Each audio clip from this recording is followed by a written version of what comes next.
Keep watching and learn how to make your own magical art. Hi everyone, my name is Mary Green and I am one of your Mary B. Austin PTA art teachers. While you guys are learning from home, Mobile County is providing art lessons for each of you. So Ms. Couch and I wanted to do something a little bit different and give you a creative break and maybe teach you some things that you wouldn't otherwise get to do in the classroom. Today I'm going to show you how to make a print using shaving cream and food coloring. Now you can just watch me do this and see how everything comes out, or if you have these supplies at home and your parents say it's okay, then you can also do this at home. If you were doing this at home, here are the supplies that you will need. You will first need some shaving cream.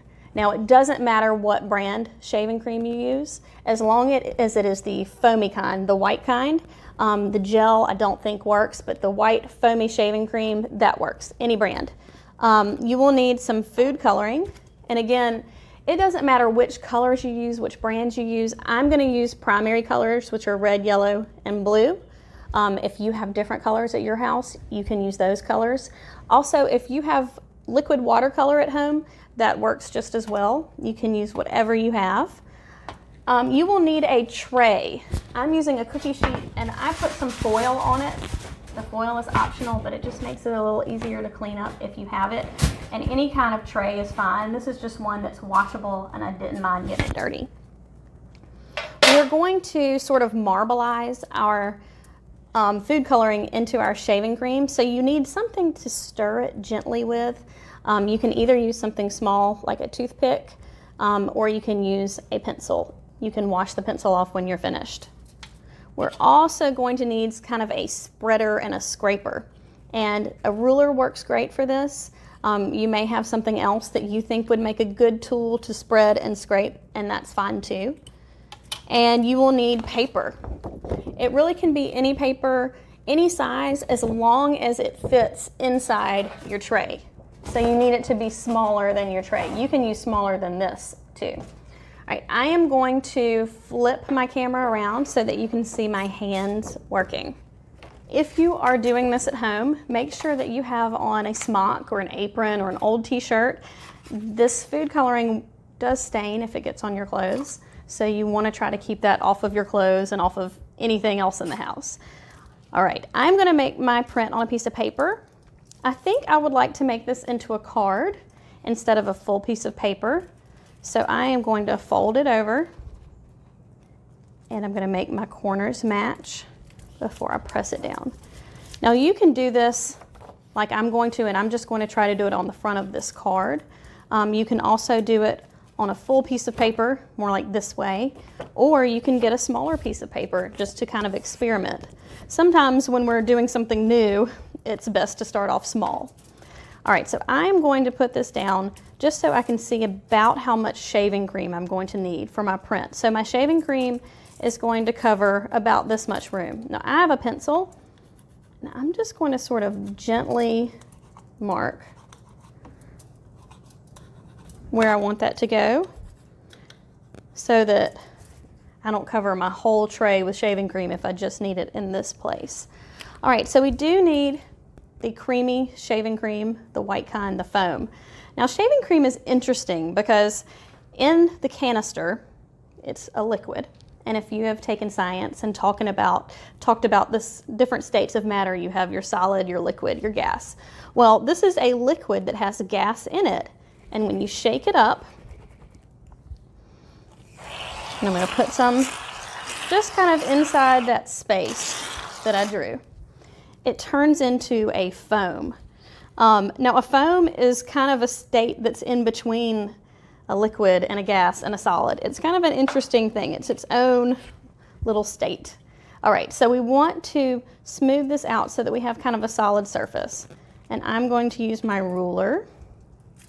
And I'm going to try to fill up that rectangle that I drew.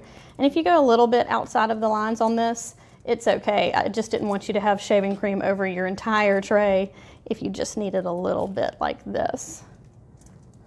So I'm making my nice little, mostly even rectangle. It doesn't have to be perfect, but you just want to sort of have some shaving cream over the area that you are going to print onto your paper. And you don't want any foil to show through. If you didn't put enough shaving cream, you can always put a little more. It doesn't have to be really thick. You just need a nice little shaving cream pillow to put your color on.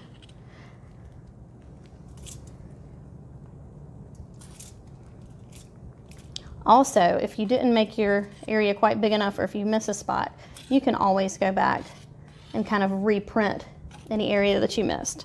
Okay, so that's pretty smooth. Now I have an extra little tray over here, and I'm just going to scrape my extra shaving cream off of my ruler. You could also just scrape it straight into a trash can or into your sink. Either way is fine. Now I'm going to use primary colors, and I'm only going to pick 2 so that we can see what happens when we mix 2 primary colors. And you can use any 2. Now if you use 3, you may get brown or some kind of gray colors, and that's okay if that's what you want. But in my experiment, I want to see what happens when I mix 2 primary colors. So I'm going to start with yellow and blue. Our drops, we don't need to cover the whole surface, but we just need to put, it's kind of a big drop. See how I'm spreading them out across my shaving cream? Now when yellow food coloring comes out, it looks a little orange, but it really is yellow.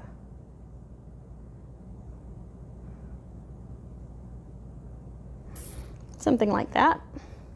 And now I'm going to take my blue, and I'll put drops of blue, and I'm trying to be careful and gentle and just squeeze one little drop in each space and not make a big puddle.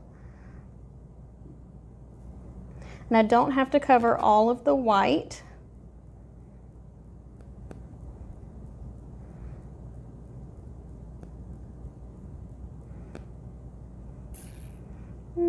Maybe one more little drop here and there. I think that's pretty good though. If we need more, we can always add more later. Now you can take either a toothpick or a pencil, and you don't want to just go and kind of muddy it up, but you want to gently come through your colors and you start to swirl. Now I'm not pushing all the way through to the bottom where my tray is. I'm just gently sort of swirling those on top. And you may notice that where my yellow and blue are meeting, you're getting this beautiful green color, because yellow and blue, 2 primary colors, make green, which is a secondary color. So when we swirl these 2 primaries together, we can also learn that yellow and blue make green. And this is a really fun way to learn that and hopefully remember it. So I'm going to keep swirling.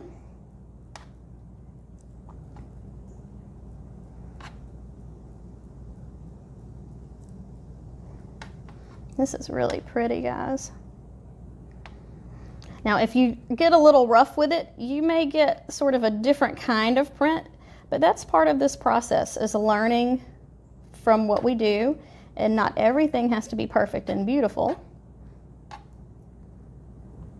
but we learn a lot from the process. So even if you were to, say, accidentally press too hard or zigzag your way through it instead of being patient and really swirling it, at the very least you might see that what color you get when you mix your 2 colors that you use. And so I can see that yellow and blue make green. Now if you over swirl, if you do a little too much in one spot, you might get less of a variety of colors. I like to stop my swirl just in time so that I can still see a little bit of whatever colors I used. That way I get 3 colors instead of just 1 solid color when I'm finished. Now I am tapping a little bit on the bottom. Some of this is thinner over here, but I'm not scraping through it. I'm trying to make sure that I don't make a big blob. But again, if you end up making a big blob, then you have learned, and you may not make a big blob next time, and you will at least know that yellow and blue make green. I think this is really cool looking. All right, so here comes the magic. We need to get this beautiful design onto our piece of paper. So the way I'm going to do that is I'm going to very carefully try to line up my paper with my shaving cream. And when I think I've got it just about right, doesn't have to be totally perfect. Now I don't want to kind of move it back and forth. I just want to gently press down to make sure that I get that color on all of my paper, because that is a print. A print is just when you transfer the image from one thing to another. Just like if you see something on your computer and you hit the print button, then it transfers that image to the paper. So we are transferring the image we made. I'm gonna hold this down to pull it up onto our paper. Now I know this kind of looks like a big swirly mess, even though it's pretty, but you'll see the design more when we scrape it.